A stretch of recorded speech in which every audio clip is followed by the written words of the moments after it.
mulai ya materi kita malam ini ya dengan judul Certified Hijrah Trainer Specialist. Ya, mudah-mudahan suara saya bisa terdengar jelas ya. Nanti kalau misalnya suara saya ada terputus-putus nanti bisa dibantu. Baik, sebelum kita mulai, saya mau tahu dulu, mau profiling dulu di sini adakah yang sudah punya bisnis. Nah, boleh mungkin dibantu Ustadz atau Ustazah Bapak Ibu di chat boleh, via audio juga boleh. Kira-kira yang sudah punya bisnis siapa di sini dari seluruh peserta kita? Boleh dibantu di chat atau mungkin via audio juga silahkan. Ada Ustadz Guru Fatih, ada Pak Heri Mogat, ada Ibu Meldi ya, Mijaya ya, ada Ustadz Muhammad Rifki ya, Ustadz Muhammad Sauki ya, Ustadz Winda ya, Bu Winda, Masya Allah ini orang-orang hebat semua ya, yang bergabung. Alhamdulillah Ana Ustazi. Oke, Ustaz Supendi ya, Ustaz Guru Patih sudah ada bisnis. Nah, maka nanti insya Allah materinya mudah-mudahan relate ya ke kita ya selaku pengusaha atau selaku pebisnis ya hari ini. Nah, kenapa hijrah planner? Karena memang kita ingin adanya perpindahan ya, adanya hazaro berpindah ya dari satu tempat ke tempat yang lebih baik ya dari satu kondisi bisnis ke kondisi bisnis yang mungkin insya Allah lebih baik. Nah, dari mana kita bisa berpindah dari satu tempat yang awal ke tempat yang lebih baik tadi? Tentu perlu bekal ilmu. Maka pelatihan ini kita adakan untuk membekali kita, ya, ilmu untuk membekali kita agar lebih baik menjadi seorang pengusaha. Baik, Anda coba full screen ya. Nah, ini ya. Oke, sebelumnya perkenalkan ya, mungkin sudah ada juga beberapa yang kenal ya. Nama saya Abdul Effendi ya. SPD, MPD, ya, CIEC, ya, dan juga CBAS ya, yang memang fokus salah satu fokus kami saat ini adalah mengembangkan bisnis di bidang pendidikan ya, di bidang pendidikan, yaitu adalah LPK Generasi Pakifidin.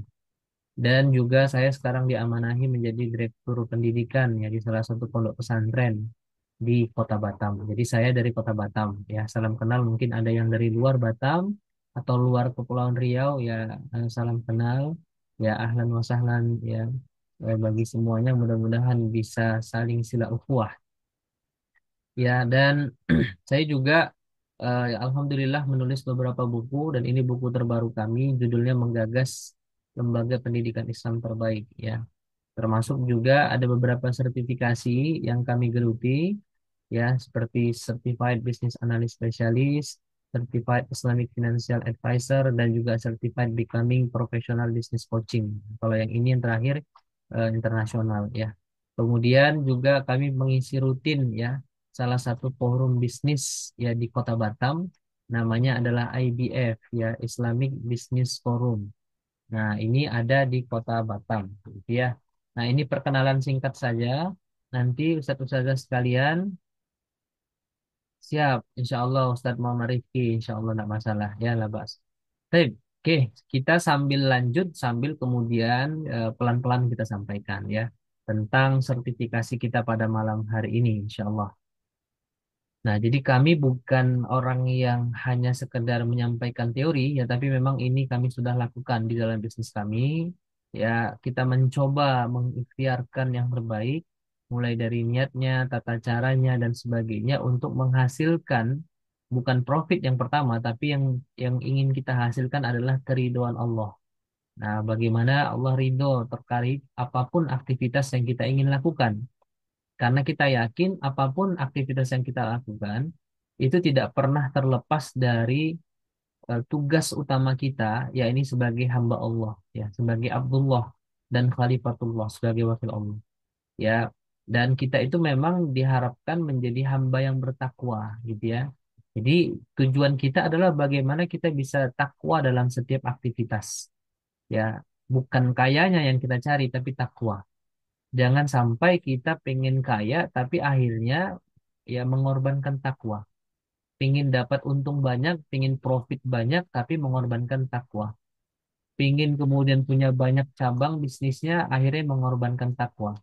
Ya, gara-gara rapat ya, kemudian bertemu dengan klien, bertemu dengan eh, calon buyer misalnya akhirnya meninggalkan sholat, ya, meninggalkan takwa. Nah, maka kemudian ini tidak kita inginkan. Inilah pentingnya kita mempelajari sebenarnya materi kita malam hari ini yang saya coba racik dengan fundamental, dengan betul-betul tersistematis dari awal ya sampai akhir. Nah, itu harapan saya. Dan mudah-mudahan itu juga menjadi ya harapan dari kita semua yang hadir di sini. Jadi jangan sampai kita ikut pelatihan, apapun pelatihannya, baik yang diselenggarakan LPK maupun di luar LPK, niatan kita itu untuk dapat sertifikat. Nah, itu keliru. Yang harus menjadi niatan kita itu adalah mendapatkan ilmu. Nah, sertifikat itu bonus gitu ya. Jadi yang utama bagi kita itu adalah mendapatkan ilmu. Ya, karena ilmu menjadi landasan kita beramal. Karena ilmu yang benar membuat kita mampu beramal dengan benar. Beramal dengan benar menjadikan kita sebagai manusia yang benar di sisi Allah Subhanahu wa taala. Gitu ya. Sebelum kita panjang lebar membicarakan tentang bisnis, saya akan memberikan satu eh, apa namanya kisah atau katakanlah satu contoh ya, teladan ya bagi kita yang bisa kita kemudian menjadikan beliau ini sebagai inspirasi, ya sebagai inspirasi kita dalam berusaha. Ya, jadi ini adalah salah seorang ulama yang itu beliau juga sekaligus pengusaha. Bahkan kemudian para pakar sejarah, beberapa pakar sejarah sampai bingung gitu ya. Beliau ini lebih cocok ulama atau lebih cocok pengusaha. Sangkin kemudian dalam dua bidang ini beliau sama-sama unggul. Dalam ilmu bisnis beliau unggul, dalam ilmu agama beliau unggul. Nah, makanya kami membuat judulnya beliau ini pengusaha sekaligus ulama. Ya, pengusaha sekaligus ulama. Ya, siapa beliau ini? Beliau adalah Imam Abu Hanifah, ya, rahimahullah taala. Salah satu pendiri mazhab ya fikih yang kita kenal ya, termasuk pendiri pertama ya dari empat mazhab yang kita kenal saat ini. Ya, walaupun mungkin di Indonesia lebih banyak yang menggunakan Syafi'i ya, tapi nama Abu Hanifah ini tidak pernah terlepas dari apa namanya? Dari riwayat panjang ya para ulama-ulama mujtahid di zaman dulu ya, apalagi yang terkenal dengan ahli ra'yi gitu ya, ahli pendapat. Jadi beliau ini adalah pengusaha sekaligus ulama atau ulama sekaligus pengusaha. Masya Allah. Seorang ulama ya yang kemudian beliau ini selain menjadi seorang yang alim, beliau juga seorang pengusaha yang sukses di Kufah saat itu. Nah, namanya adalah Imam Abu Hanifah. Ini ilustrasi saja ya, bukan berarti foto beliau ya. Nah, beliau memiliki kemandirian dalam berpendapat. Kenapa?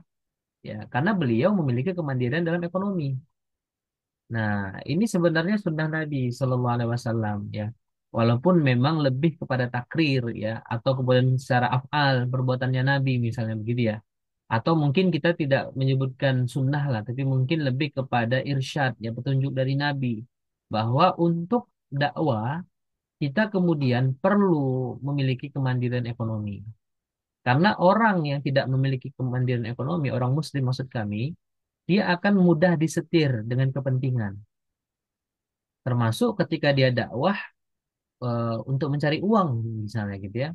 Maka dia akan mudah disetir oleh kepentingan mad'unya atau kepentingan apa namanya penontonnya yang ingin ceramahnya itu sesuai dengan keinginan penonton, bukan lagi keinginan dari atau ke kewajiban ya dari si penceramah atau si ustadznya gitu ya.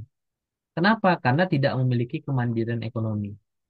Nah, ada pula ustadz yang menjadikan ceramah sebagai penghasilan gitu ya.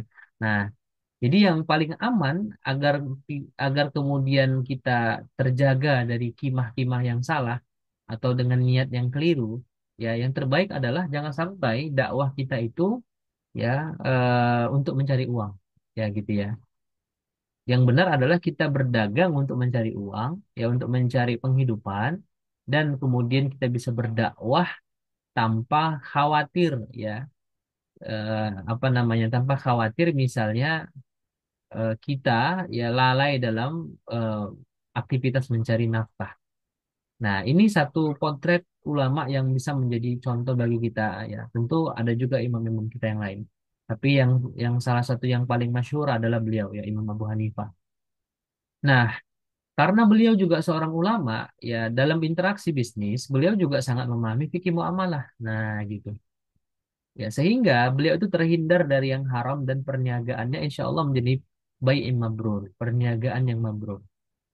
Nah, lalu apa yang bisa kita ambil kesimpulan dari kisah ini? Ya, Islam tidak apa namanya menjadikan bisnis itu sebagai sesuatu yang tabu atau dalam hal muamalah maliyah kita bilang bahasanya ya, itu bukan sesuatu barang yang tabu. Bahkan kemudian dulu Rasulullah SAW juga adalah pedagang. Ya, begitu juga para nabi dan rasul ya ada yang pedagang gitu ya. Sehingga berdagang itu sebenarnya tidak menjadi hambatan ya atau justru malah menjadi pendorong agar seseorang muslim itu memiliki kemandirian baik baik itu kemandirian ekonomi, kemandirian dalam pribadi bisa beribadah kapanpun ya karena bosnya beliau gitu ya, bosnya adalah dia juga gitu ya dan sebagainya. Nah, ini yang harus menjadi concern kita yang memulai pelatihan kita pada malam hari ini. Baik, kita lanjut. Nah, berbeda dengan fakta hari ini. Kita bisa menyebutnya miris. Apa yang terjadi di Indonesia, yaitu pengusaha hanya mencapai angka 3,55% atau 3,6. Nah, dari total populasi 273 juta jiwa, ya, ini tahun 2001, 2021 ya datanya. Kalau sekarang mungkin sudah bertambah lagi 2024 ya. Kalau dari 273 tadi itu berarti hanya sekitar 9,7. Ini angka yang sangat kecil sekali. Dan ternyata pun ya dari 3,55 tadi ya 3,5% tadi atau 3,6% tadi ya itu justru ya didominasi oleh pengusaha asing atau pengusaha non muslim gitulah. Bukan pengusaha muslim. Nah, pengusaha muslim berapa persen? Wah, ini berarti di bawahnya lagi gitu ya. Kita tahu sama-sama bahwa yang lebih banyak miskin itu adalah orang Islam. Yang paling banyak korupsi ya orang Islam, ya Muslim lah ya, Muslim gitu ya. Yang paling banyak menjadi kaum duafa ya orang Islam, gitu ya. Nah ini terjadi. Jadi kita miris memperhatikan ya di mana kita sebenarnya menjadi masyarakat yang dominan di negara kita ini. 86% ya total penduduk Indonesia itu adalah Muslim yang berislam. Tapi ternyata ya mereka pula lah yang paling mendominasi dalam angka kemiskinan. Jadi kita sangat miris sekali. Ya seperti yang kita lihat foto bapak ini ya cuman jualan, bukan jualan loper koran ini apa namanya ngangkut sampah ya. Jadi kasihan sekali. Kemudian dijelaskan selebihnya ya atau lanjutannya ini data dari Kemendagri 2021. Ya, dari 100 orang miskin yang ada di Indonesia, itu 90%-nya diantaranya beragama Islam. Nah, jadi bayangkan, dari 100 orang, itu 90-nya orang miskin dan itu orang Islam. 10%-nya bukan orang Islam. Nah, ini mirisnya kita, ya, apa namanya, melihat situasi kita hari ini di negara kita. Nah, maka muncul pertanyaan, kok bisa? Gitu ya, kok bisa? Ya, negara dengan populasi Muslim yang terbesar justru banyak yang kemudian miskin, terjatuh dalam kemiskinan. Tentu nanti kita bisa banyak melihat faktor-faktor pemicunya, ya. Nanti ada yang mengatakan dari sisi ekonominya, ya kan. Kemudian dari sisi politiknya, ada yang mengatakan dari sisi pendidikannya, ya, dari sisi eh, apa namanya tingkat kelahiran dan kematiannya dan banyak banyak macamnya gitu ya. Nah, tapi setidaknya karena pelatihan kita adalah pelatihan tentang berbisnis, maka kita coba dari pendekatan muamalah maliyah gitu ya. Baik, kita lanjut. Nah, Salah satu solusi yang mungkin bisa kita tawarkan ya kepada umat Islam hari ini untuk mengatasi secara parsial atau katakanlah menjadi salah satu solusi yang alternatif ya untuk bisa naik ya eh, apa namanya harkat dan juga martabatnya. Ya, tentu dalam Islam itu eh, miskin atau kaya itu sama ya di dalam Islam. Karena yang membedakan adalah takwa. Tapi kita bisa melihat bahwa eh, banyak hal di dalam Islam yang tidak bisa dilakukan ketika kemudian seorang Muslim itu dalam kemiskinan. Nah, biasanya itu terjadi bukan karena hanya masalah tidak punya usaha, tapi ternyata dari mindset yang keliru. Itulah kenapa kita perlu belajar tentang mindset rezeki dan juga berbisnis, gitu ya. Jadi pemahaman. Nah, harapan kita adalah bagaimana setiap muslim itu justru adalah orang-orang yang memiliki harta. Karena kita yakin ya sebagaimana hadis Nabi, sebaik-baik harta itu adalah di tangan orang-orang beriman, orang-orang mukmin. Nah, kenapa? Karena ketika dia mendapatkan harta, dia akan menggunakan harta tadi di jalan yang Allah sukai, di jalan ketaatan kepada Allah. Tidak mungkin seorang mukmin itu membuka pabrik miras misalnya. Tidak mungkin seorang mukmin misalnya membuka klub malam, nggak mungkin. Tidak mungkin seorang mukmin misalnya eh, membuka jasa apa illegal logging gitu ya. Tidak mungkin. Pasti karena betul-betul keimanan dia kepada Allah, dia hanya akan berbisnis, berusaha sesuai yang Allah inginkan. Kedua, maka untuk itu setiap muslim harus mengerti bahwa bisnis itu bukan cuma sekedar untung rugi, tapi juga surga nerakanya. Nah, karena setiap amalan kita itu akan dimintai pertanggungjawaban, akan ada hisapnya. Nah, dan yang ketiga, sebab kekayaan materi itu bisa musnah, namun kekayaan ilmu itu akan menjadi bekal kita di dunia akhirat. Nah, dan yang keempat, Islam hadir untuk membangkitkan pemikiran manusia tentang tujuan hidup mereka, dari mana asalnya, untuk apa dia hidup, dan kemana dia setelah di dunia saat ini.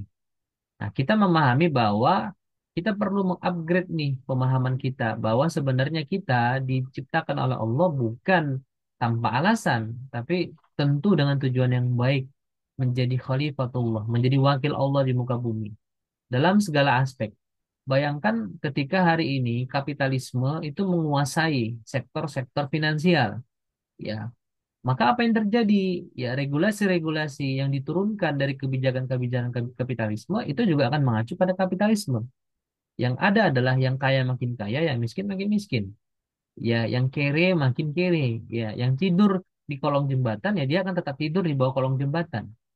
Nah, maka Islam hadir untuk membahas segala perkara, termasuk dalam perkara rezeki tadi.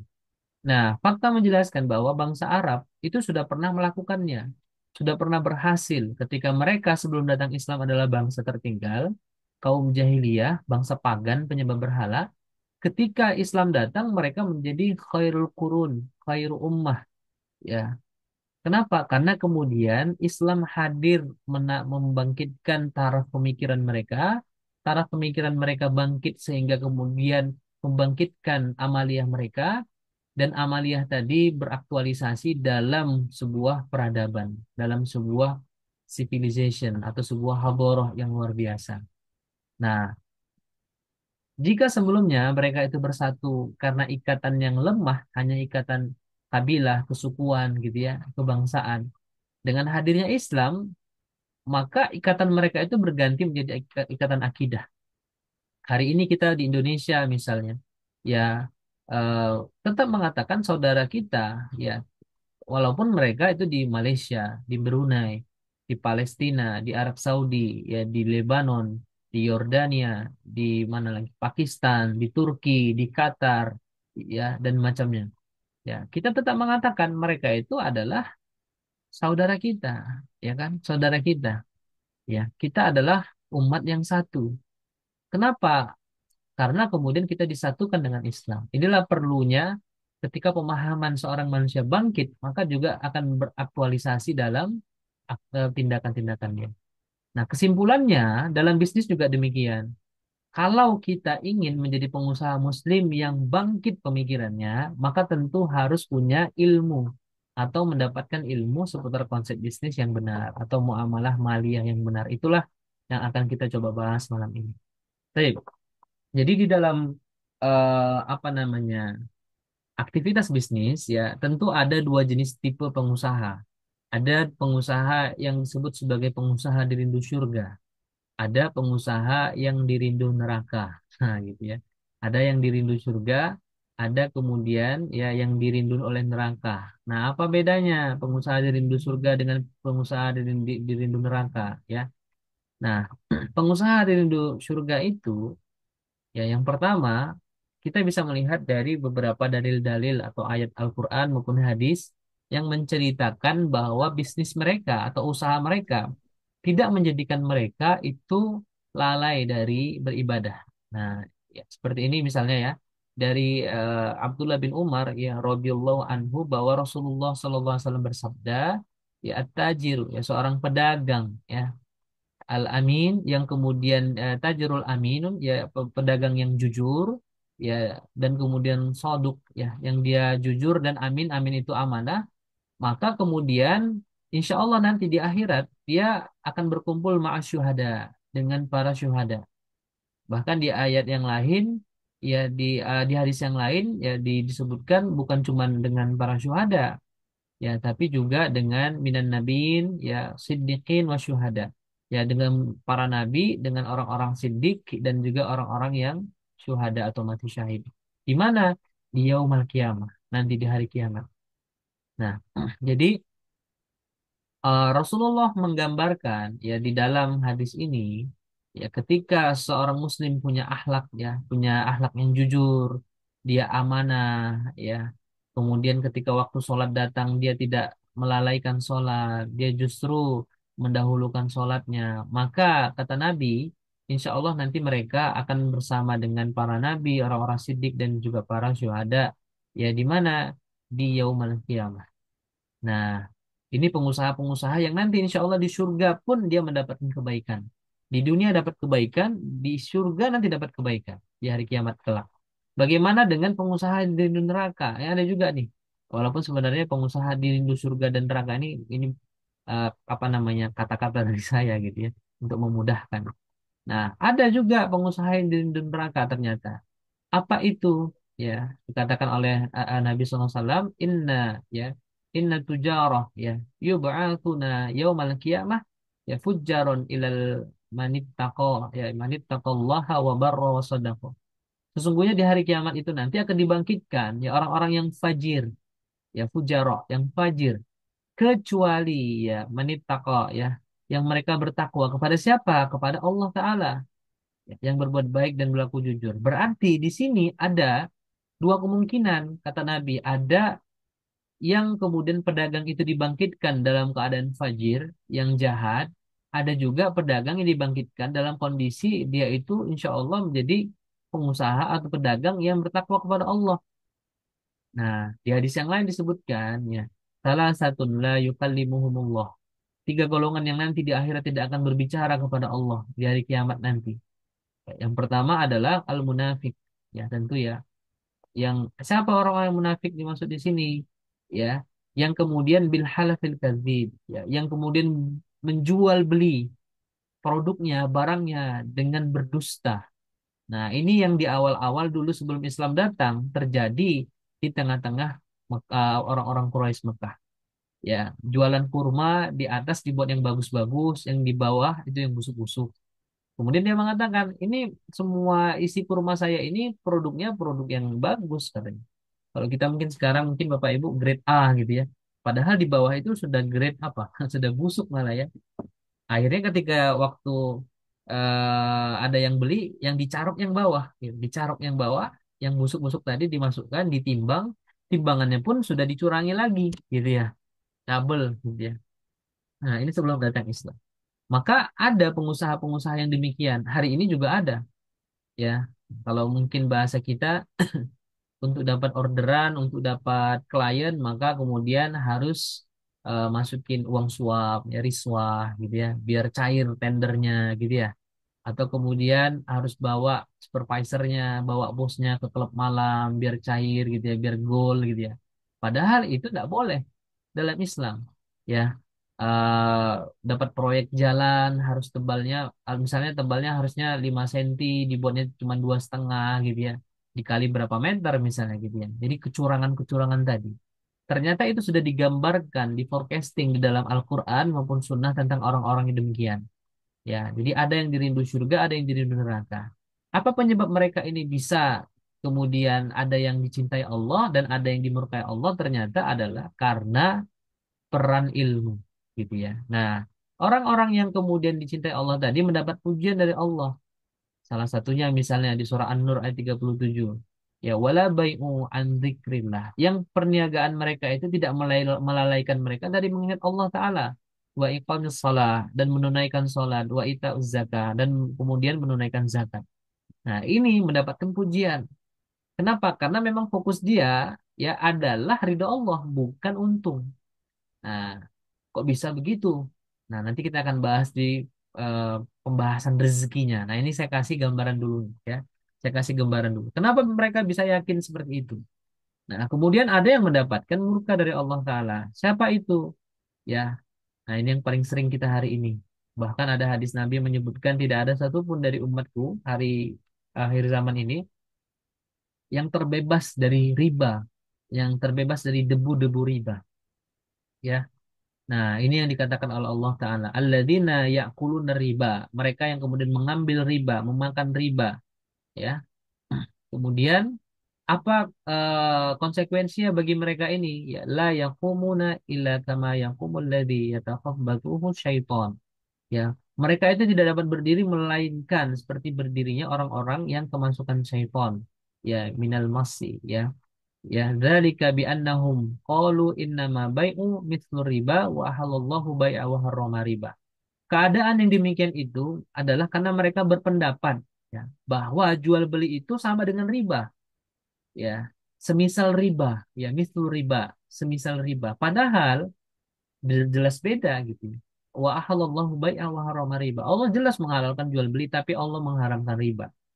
Nah, apa nanti bedanya? Tentu kita harus mengkaji lebih dalam apa sebenarnya riba, apa sebenarnya jual beli. Siapa tahu nanti ada yang bertanya baru kita jelaskan. Nah, ada yang mendapatkan pujian dari Allah, ada yang mendapatkan murka dari Allah. Nah, kalau kita kolektif, ya atau coba kita simpulkan, pengusaha di rindu surga itu, ya dia dapat pujian dari Allah. Ada pula pengusaha di rindu neraka, dia dapat murka dari Allah. Kenapa bisa demikian? Ada yang dapat pujian, ada yang dapat murka. Ada yang kemudian di apa namanya, insya Allah mendapatkan surga Allah nanti. Ada pula yang ya didekatkan, ya bukan didekatkan lah, yang kemudian karena aktivitas dagangnya yang tidak benar, maka nanti dia masuk ke dalam neraka. Walaupun tentu surga dan neraka itu milik Allah, Allah yang tahu. Tapi Allah memberikan ciri-ciri ya mana orang-orang yang kemudian mendapatkan catatan dari tangan kanannya dan mana yang tangan kirinya. Gitu ya. Mana yang dalam kebaikan, mana yang kemudian dalam keburukan. Ternyata semua itu sebab peran ilmu, sebab peran pengetahuan mereka. Ya, makanya memang kebangkitan seorang muslim adalah kemudian dimulai dari kebangkitan pemikirannya. Kita ini sama semua Bapak Ibu, rambutnya sama, bajunya mungkin sama harganya. Ya, apalagi sepatunya ukurannya sama, matanya dua, hidungnya lubangnya dua, telinganya dua. Tidak ada yang membedakan, sepintas itu sama. Ya, tapi yang membedakan kita adalah takwa. Nah, takwa itu berasal dari iman. Iman itu berdasar dari ilmu. Ilmu yang mengantarkan kepada iman. Makanya jelas kemudian Allah sampaikan, ya, ada dua tipe kita ini, ya. Zalika mablughuhum minal ilm. Ya, itulah sejauh-jauh pengetahuan mereka kata Allah. Sesungguhnya Tuhanmu, ya, inna rabbuka huwa a'lamu. Itu mengetahui biman dhalla, siapa yang tersesat. Nah, orang tersesat ini adalah mereka bisa jadi satu. Mereka tahu ilmunya, tapi mereka tidak kerjakan. Satu. Atau tidak tahu ilmunya sehingga mereka tersesat. Nah, gitu ya. Nah, jadi Allah tahu siapa yang biman dhalla, yang tersesat, an sabilihi, dari jalan Allah Ta'ala. Ya, dan juga Allah tahu wa huwa a'lamu biman ihtada. Dan Allah tahu siapa yang mendapatkan huda, yang mendapatkan petunjuk, yang mendapatkan eh, apa namanya jalan yang benar. Kenapa? Karena tahu ilmunya. Nah, jadi sebab peran ilmu salah satunya yang membuat kita a'lamu, menjadi tahu, menjadi kemudian mengetahui. Ya, makanya para ulama itu senantiasa mengkaitkan Iqra ya bismi rabbikal ladzi khalaq itu sebagai ayat yang mengajarkan kepada kita untuk mencari ilmu. Sesuai dengan hadis Nabi ya, bahwa apa namanya? eh, Talabul ilmi ya faridatun ala kulli muslimin. Menuntut ilmu itu wajib bagi setiap muslim. Nah, menuntut ilmu itu dikaitkan dengan muslim. Karena memang muslim itu harus senantiasa mencari ilmu sebelum dia beramal. Tidak boleh kemudian seorang muslim beramal tanpa ilmu. Makanya sampai ada kaidahnya ya, ilmu qabla amal, ilmu dulu baru beramal. Ya, tidak boleh ada amal dulu baru ilmu, tidak pernah ada. Tapi ilmu dulu baru amal. Tahu dulu baru mengerjakan. Kalau tidak tahu cari tahu. Nah, itulah kita pentingnya malam ini. Kita taklim, yang kita belajar ya. Kita belajar untuk apa? Agar kita amalkan. Sehingga kemudian kita tidak lagi sama antara kita sebelum mengikuti materi ini dengan kita sesudah mengikuti materi ini. Gitu ya Bapak Ibu ya. Baik, kita lanjut. Nah, maka jangan heran ya, ada di antara kita pengusaha omsetnya miliaran per bulan, tapi tidak ada sakinah mawaddah warahmah dalam rumah tangga. Cekcok terus. Suami ya curiga dengan istri, istri curiga dengan suami, suami tidak puas dengan istri, istri tidak puas dengan suami. Tidak ada sakinahnya, tidak ada mawaddahnya, tidak ada rahmahnya pula. Padahal dua-duanya pengusaha. Kalau mobil di depan itu bukan lagi satu, empat. Rumah bukan lagi satu lantai, 10 lantai misalnya. Ya, pembantu tiga misalnya. Anak-anak satu kuliah di luar negeri, satu lagi di pondok pesantren misalnya, yang termahal ya, yang IIBS misalnya, ya International Islamic Boarding School misalnya. Tapi di dalam rumah tangga tadi tidak ada samawah gitu. Ada orang-orang demikian, banyak. Saya mendapatinya langsung, langsung di mata saya, langsung ketemu orangnya di Batam, ketemu langsung ngobrol. Ya, kalau masalah omset, wah kita udah keok gitu ya, udah malu gitu dengan omset kita. Tapi ternyata ketika dia curhat, wah kaget kita gitu. Nah, ada pula ya yang banyak bisnis di sana sini, tapi anaknya durhaka, membangkang pada orang tua. Nah, bisa pula hubungannya dengan manusia luar biasa solidnya. Klien minta ketemu langsung datang ya, calon klien atau katakanlah vendor minta ketemu langsung datang atau bos minta ketemu langsung datang. Jam 12 malam diturutin. Yang penting kalau udah perintah bos jam 12 malam pun nggak akan dilewatkan, harus standby gitu ya. Tapi kemudian ketika masuk waktu sholat ya, tidur dia, atau ketika masuk waktu sholat sengaja dilalaikan sampai habis waktunya, bahkan sengaja tidak melaksanakan sholat ya. Apa relationshipnya dengan manusia tinggi, tapi relationshipnya dengan Allah renggang bahkan hilang. Nah, bahasa kita idrak billah. Ada orang-orang begini, pengusaha-pengusaha begini banyak sekali. Nah, bolak-balik berdoa kepada Allah, tapi kok nggak pernah dikabulkan. Justru setiap ada kejadian, ada musibah dalam kehidupannya, yang mobil masuk ke jurang lah, yang kemudian rumahnya kebakaran, kemalingan lah, yang kemudian karyawannya mencuri uang di perusahaannya, dan sebagainya. Ternyata itu karena tidak memiliki ilmu yang benar, sehingga ada harta haram di dalam bisnisnya. Ada cara-cara haram yang dilakukan dalam mencari rezeki. Ya, gitu. Maka inilah pentingnya kita belajar. Ada pula sebaliknya, ya. Nah, kalau begini ini masih masih sayang Allah tandanya kepada kita, masih Allah tegur. Ada pula sebaliknya. Nah, ini sebaliknya. Makin bermaksiat, makin kaya raya. Makin maksiat, makin kaya raya. Pernah nggak dapat begini ya? Mungkin Pak Meldi mungkin pernah dapatkan rekannya. Kok makin maksiat, makin kaya raya, makin banyak duitnya, gitu ya. Nah, apakah ini tanda Allah cinta nih ke orang ini? Nah, ini dijelaskan oleh Nabi. Ya, ada pula pengusaha makin jauh dari Allah, bisnisnya makin sukses, bisnisnya makin berkembang bahkan maju. Nggak pernah sholat, nggak pernah ibadah ya. Sholat juga 2 tahun sekali. cuman sholat Idul Fitri sama Idul Adha itu pun karena malu, karena mertua datang ke rumah maka sholat, gitu ya. Nggak pernah zakat mal ya, nggak pernah nutup aurat, rumahnya banyak, mobilnya banyak, gitu ya. Nah, hal tersebut ternyata bukan berarti Allah itu sayang kepada orang ini. Justru sebaliknya, Allah telah melupakan orang ini. Jadi ketika Allah sudah lupa terhadap seorang hamba, maka Allah kasih dia dunia. Allah mudahkan dia.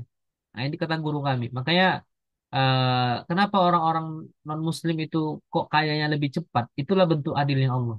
Karena memang Allah tuh nggak peduli sama dia. Dikasih aja udah selesai gitu. Nah, dikasih terus. Itulah bentuk keadilan Allah. Nah, orang beriman kalau sudah terpleset atau katakanlah sudah terpleset dia dalam kemaksiatan, Allah kasih dia reminder gitu. Allah kasih dia pengingat. Dengan apa? Dengan ujian. Agar dia tahu, oh mungkin ada harta haram di dalam bisnis saya ini. Maka Allah kasih saya reminder nih. Nah, sebaliknya Allah yang kemudian tidak Allah sayang, ya, maka Allah akan lupakan dia. Makanya kaya itu ada dua versi. Ya, ada kaya ya yang disayang Allah, ada kaya yang tidak disayang Allah. Makanya kadang kalau kita Bapak Ibu jangan bangga ketika kita kaya tapi tidak sholat. Ya, bisa jadi ya khawatir kita Allah melupakan kita. Nah, ini disebutkan oleh Nabi SAW ya dari Uqbah bin Amr radhiyallahu anhu Rasulullah SAW bersabda, "Idza ra'aitallahu ta'ala yu'ti 'abda minad dunya." Kalau kamu melihat Allah Ta'ala memberikan seorang hamba ya, seorang hamba ya dunia bagi dia, dikasih dunia nih. Padahal ya eh, apa namanya Allah tidak sayang kepada dia. Allah kasih dia dunia ma yuhibbu yang dia cintai, yang dia sukai. Dia cinta kepada dunia, ya hubbud dunia. Maka kalau kita baca lanjutan hadisnya, wahwa muqimu ala ma'asihi. Tapi dia orang ini terus dalam maksiat kepada Allah. Nah, dikasih setiap apa yang dia minta dikasih Allah perkara dunia. Tapi orang ini bukan orang yang taat. Justru dia adalah ma'asihi, orang yang bermaksiat kepada Allah. Maka kata Nabi, fa innama dzalika minhus istidraj. Maka ketahuilah justru ya, ketahuilah orang semacam ini adalah orang yang terkena istidraj. Apa itu istidraj? Jebakan dari Allah berupa nikmat yang disegerakan oleh Allah. Justru kita harus khawatir. Makanya dulu saya pernah dapat ilmu apa pelajaran dari guru kami tentang kisah Abdurrahman bin Auf yang katanya kalau di balik batu tuh ketemu emas. Itu Abdurrahman tuh nangis itu ketika melihat itu. Khawatir dia jangan-jangan dia termasuk dalam hadis ini. Kok aku ini mudah ya dapat harta? Ya, apapun yang kujual jadi uang. Tetap kaya, nggak bisa miskin. Maka dia khawatir beliau itu terkategori ini. Nah, kalau kita kan kalau dapat uang itu kayaknya Allah tuh cinta kepada kita. Tapi ketika Allah buat kita seret, wah ini kayaknya Allah nih nggak cinta sama kita. Padahal takaran cinta Allah Ta'ala dengan bencinya Allah kepada kita itu tidak dari harta. Ya, bukan dari harta. Tapi kalau Allah cinta kepada manusia, Allah akan buat dia senantiasa taat. Nah, itu dia. Baik dia dapat harta maupun tidak dapat harta, baik dia usia tua, usia muda, kalau Allah cinta kepada dia, maka Allah akan menjaga dia. Allah akan senantiasa membuat dia menjadi hamba yang taat. Gitu. Tentu dengan kemudian apa namanya? Dengan catatan orang ini beriman dan bertakwa. Oke, kita lanjut ya. Nah, kita lanjut.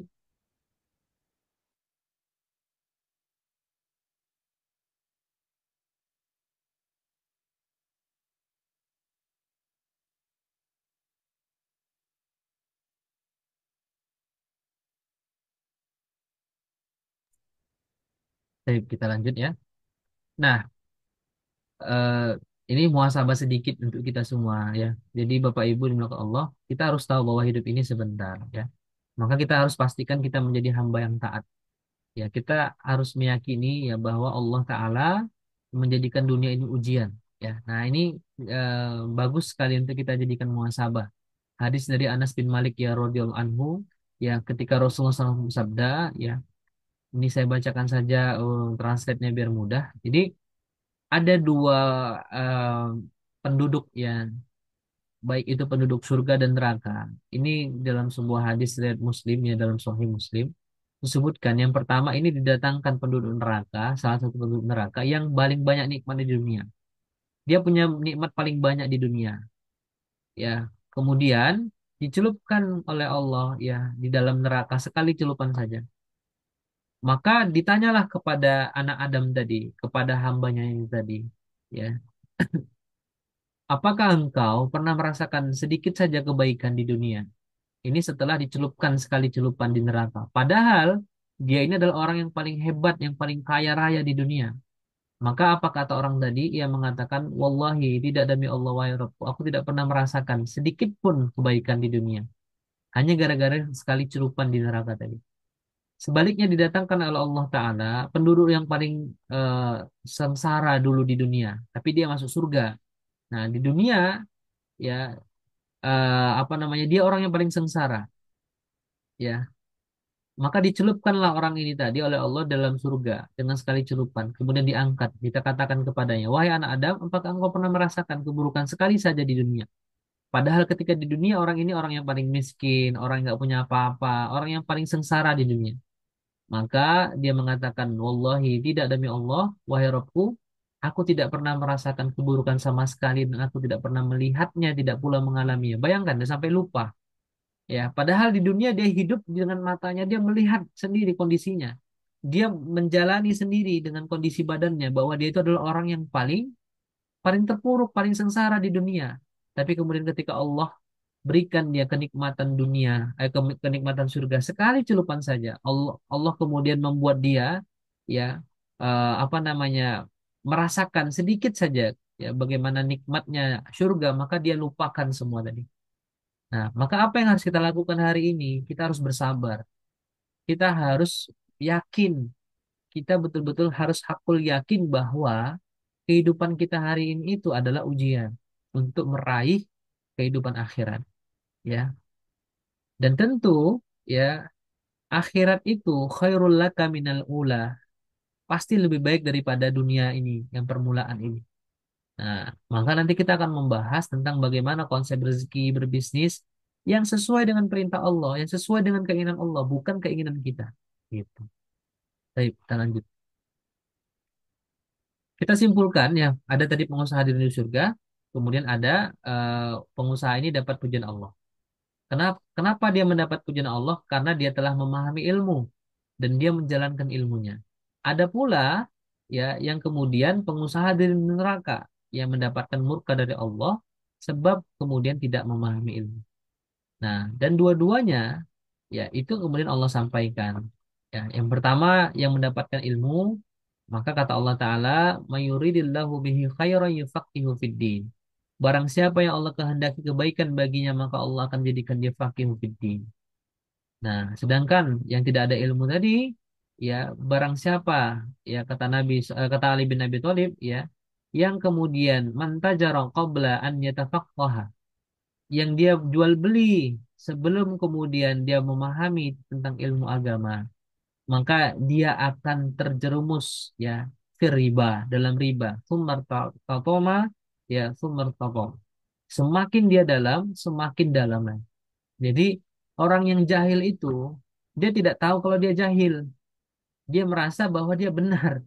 Maka dia terus lakukan itu tadi. Makin menumpuklah dosanya, makin menumpuklah hutangnya, makin menumpuklah kemudian kebinasaannya. Ya, maka kemudian Bapak Ibu, ya maka Allah Taala, selagi kita masih punya kesempatan, punya waktu, yuk kita benahi, kita perbaiki dulu. Bagaimana sih sebenarnya konsep yang benar?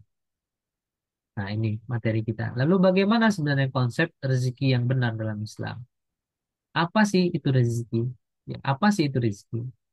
Nah, ini saya kasih rumusnya. Ya. Rumus tentang rezeki dan ikhtiar. Ya, rumus tentang rezeki dan ikhtiar. Ya. Nah, ini hadis qudsi yang sangat saya suka ketika membahas tentang rezeki. Dan di sini sebenarnya sudah jelas ya apa yang disampaikan oleh Nabi ya tentang konsep rezeki. Ya, bagaimana sebenarnya pola rezeki itu. Dan insya Allah kalau kita memahami dengan benar pola ini, kita meyakininya, insya Allah ya, kita tidak akan lagi bermudah-mudahan dalam bermaksiat. Bahkan insya Allah kita bisa terhindar dari maksiat. Nah, kita bacakan hadisnya. Kata Nabi SAW, ya ini hadis qudsi, jadi redaksinya seakan-akan redaksi dari Allah Ta'ala ya. Redaksi bahasanya. Inna ahadakum, sesungguhnya tidak akan ada seorang di antara kalian, lan yamuta, ya yang kemudian tidak akan dia mati atau meninggal, ya ini menggunakan lan, kata lan ya di ta'bid, ya artinya selamanya seorang manusia itu tidak akan pernah mati, tidak akan mati, tidak akan Allah cabut nyawanya, tidak akan meninggal hatta yasta'mila rizqahu, sebelum Allah sempurnakan rezekinya. Nah gitu, sebelum Allah sempurnakan rezekinya. Jadi jangan takut kita itu tidak ada rezeki, nggak mungkin. Ketika Allah meniupkan ruhnya, maka Allah juga sudah sertakan semuanya. Rezekinya, ajalnya, bukan disertakan, ditetapkan. Rezekinya, ajalnya, jodohnya sudah ditetapkan. Gak boleh dia takut, gak boleh dia khawatir. Ya, dia tetap harus beriman kepada Allah Ta'ala. Nah, jadi ini yang menjadi landasan kami. Ya, dan harusnya landasan setiap Muslim. Tidak akan mungkin kita itu wafat, tidak mungkin kita meninggal, kecuali Allah sudah sempurnakan rezekinya. Nah, kalau misalkan meninggal bagaimana? Ya berarti sudah sempurna rezeki tadi. Gitu. Fala tastabti'u rizqa. Maka janganlah ia merasa lambat rezekinya datang. Gak boleh kita merasa, oh kok lama nih rezeki saya datang nih.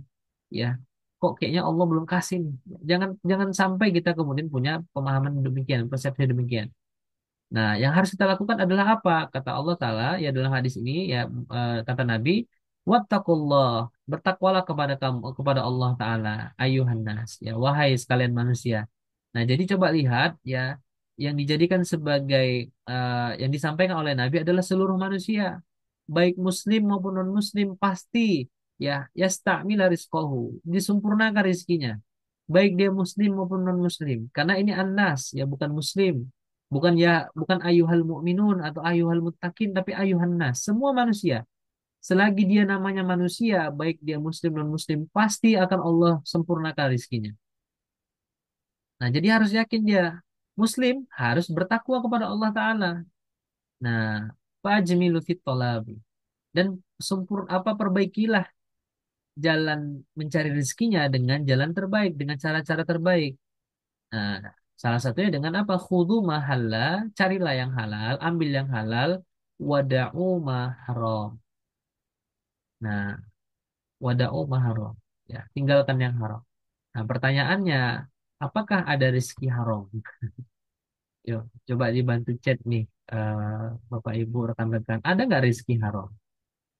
Ya, atau bisa via audio juga boleh. Ada nggak rezeki haram? Ya, ada rezeki halal, rezeki haram. Ada nggak kira-kira? Kalau kita bicara tentang sumber dari Allah Ta'ala, ada nggak rezeki haram tadi? Nah, nanti kita akan bertanya-tanya ke sana. Terus ada dari jalan yang haram, apakah rezekinya haram? Nah, silakan Ustaz, Pak Meldi, silakan. Izin Pak Ustaz, kalau setahu Iya, saya silakan. yang saya pernah dengar, mudah-mudahan Iya, apa namanya silakan. diluruskan Pak Ustaz. Yang setahu saya sementara rezeki yang haram itu yang dihasilkan dengan cara haram Pak Ustaz. Seperti Hmm, misalnya rezeki hasil mencuri, rezeki hmm. menerima suap, merampok dan sebagainya. Itu mungkin Pak Ustaz. Siap, Masya Allah ya. Jadi, kalau kita bicara tadi betul, Masya Allah ya, syukron Pak Meldi, tentang rezeki ya. Kalau kita berbicara tentang sang pemberi rezeki, siapa sang pemberi rezeki kita? Allah Ta'ala. Adakah rezeki yang Allah berikan itu haram? Tidak ada. Nah, tapi cara yang kita lakukan, ya, ada cara yang halal dengan cara yang mengambil dengan halal, khudu mahalla, ada yang wada'u mahram, ada kemudian yang dia khudu mahram dengan cara yang haram. Maka inilah yang akan dimintai pertanggungjawaban kepada Allah, oleh Allah Ta'ala. Jadi rezeki kita itu tertakar tidak akan tertukar. Nah, ini kita akan bahas. Nah, jadi apa itu rezeki? Nah, gitu ya. Apa itu rezeki? Ini definisi rezeki menurut para ulama. Ya, huwa kullu ma tantafi'u bihi mimma abahallahu laka sawa'un. Ya, kana malbusun aw mat'um. Segala sesuatu yang tantafi'u, bermanfaat dan Allah halalkan untuk kita, ya, gitu ya. Allah halalkan untuk kita, apakah itu pakaian, ya, makanan, bahkan hatta zaujati rizqa. Bahkan ya istri-istri, pasangan-pasangan kita itu rizki. Ya. Kemudian auladu, ya anak-anaknya, anak-anak kita, anak-anak laki-laki, au banatu yang perempuan, itu juga rizki. Wasihah, kesehatan, itu rizki. Wasam'u, pendengaran, itu rizki. Ya, akal itu ya rizki. Basaru, penglihatan, itu rizki. Semuanya rizki. Karena Allah memberikan kepada kita tanpa pernah kita minta. Itu pemberian dari Allah yang Allah berikan kepada kita. Itu rizki dari Allah Ta'ala. Nah, maka kalau kita membahas tentang rezeki ini tadi, ya, rezeki itu dibagi dua, ya, dalam konsepnya ya, konsepnya. Bukan berarti rezeki ada dua, bukan. Tapi dalam pembahasan konsep rezeki itu ada dua. Ada yang disebut sebagai al-asbab, ya, atau sebab akibat rezeki. Nah, ada yang disebut sebagai al-halah atau al-hal, faktor-faktor kondisional yang diusahakan oleh manusia atau bahkan tanpa diusahakan oleh manusia agar rezeki dari Allah Ta'ala tadi datang kepada kita. Al-asbab itu artinya si pemberi rezeki. Sebab datangnya rezeki itu dari mana? Semua sepakat rezeki itu datangnya dari Allah. Maka kemudian Allah sampaikan dalam Al-Quran surah Al-Isra ayat 31. Wala taqtulu, janganlah kamu membunuh auladakum, anak-anak kalian, kharsyata imlakin, karena kalian tuh takut kelaparan. Nahnu narzukum wa iyyakum, sesungguhnya kami, kata Allah, ya, yang menjamin rezeki bagi mereka dan juga rezeki bagi kalian. Nah, Allah yang jamin rezeki tadi, Allah kasih rezeki tadi, bukan kita, bukan manusia, tapi Allah Ta'ala. Nah, kemudian ada al-halah. Al-halah ini apa? Al-halah ini faktor-faktor kondisional saja. Tapi tetap yang memberikan rezeki itu adalah Allah. Nah, ada kemudian al-halah dengan usaha atau dengan kerja. Ada yang bahkan tanpa usaha. Karena memang sebab datangnya rezeki itu bukan ini. Ya, sebab datangnya rezeki itu adalah Allah. Gitu. Sama seperti maut atau ajal. Yaitu ada al-asbab, ada al-halah. Al-asbabnya adalah apa? Sampainya ajal. Allah memang sudah menentukan ajalnya itu hari itu misalnya gitu. Walaupun al-halahnya itu beda-beda. Ada yang melalui lompat dari gedung gitu ya. Lompat dari apa namanya? Dari jembatan gitu ya. Ada yang kemudian ditusuk dan sebagainya, ada yang karena penyakit. Tapi ternyata tidak setiap yang bunuh diri itu mati. Masih ada yang tetap hidup. Tidak semua yang ditusuk misalnya itu mati, masih ada yang hidup. Tidak semua yang kemudian sakit akhirnya meninggal, masih banyak yang hidup. Artinya yang al-asbabnya itu adalah memang sampainya ajal, memang Allah sudah sampaikan. Sedangkan al-halahnya tadi faktor-faktor kondisional saja, gitu ya. Nah, misalnya kalau rezeki dengan usaha, ya, ya itu adalah misalnya dengan berbisnis, ya gitu ya, dengan berbisnis, bekerja, bertani, berdagang, jadi guru, jadi dosen, jadi marketing, ya. Nah, itu adalah al-halah, ya, dengan cara dengan ikhtiar, dengan usaha. Nah, maka bagi seorang muslim mencari rezeki dengan usaha itu, ya, untuk laki-laki, ya, itu menjadi wajib, ya, bagi setiap muslim.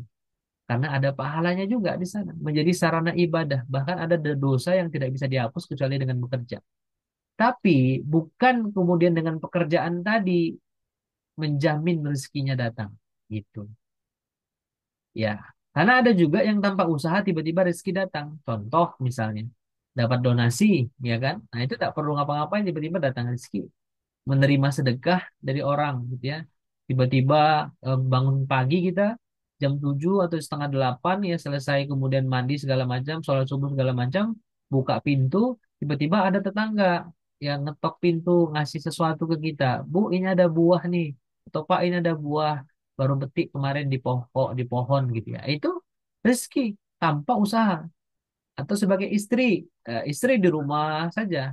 Tidak perlu harus kemudian bekerja, tiba-tiba nanti suami pulang bawa makanan, suami pulang bawa uang, segala macam.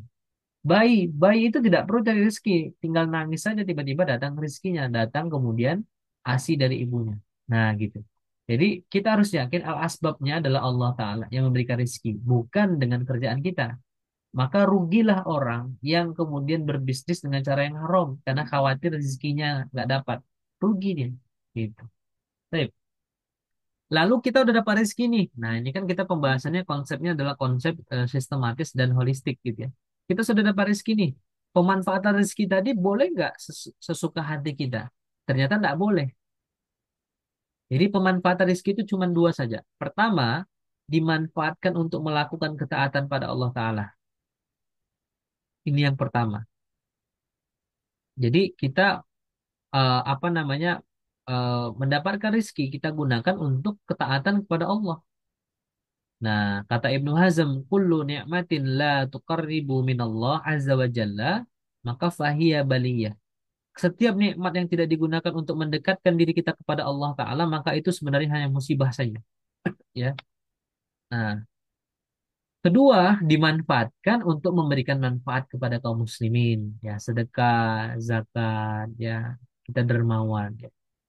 Jadi ini dikatakan oleh Nabi SAW, ahabbun nas ya. Manusia yang kemudian dicintai oleh Allah Ta'ala ya adalah anfa'uhum linnas. Nah, ini yang sering kita dengar ya. Khairun nas anfa'uhum linnas. Sebaik-baik